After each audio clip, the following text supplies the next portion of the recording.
In this video, I'm going to teach you how to sync OneDrive with PC.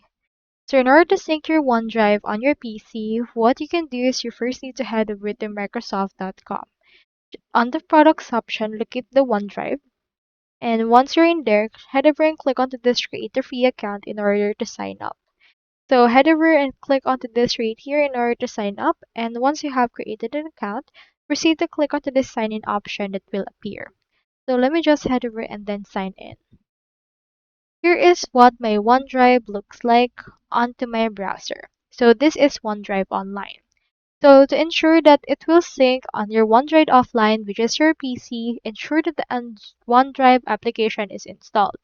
You can head over right here to your search bar on your PC and search right there for OneDrive, and from in there proceed to open it right here.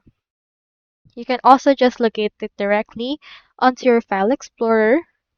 On your File Explorer, you can find it right here on the uppermost corner after Gallery, and here is my OneDrive.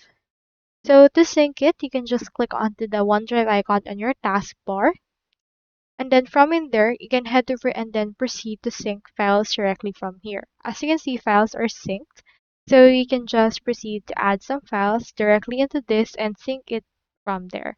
It will also locate right here onto this part, which means that every file that you have online will also be viewed directly onto your PC.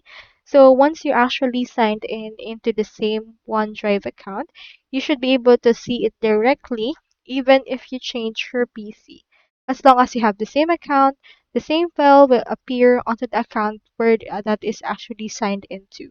So that's actually a really good thing to use on your OneDrive. So I actually want it, or actually recommend it for you.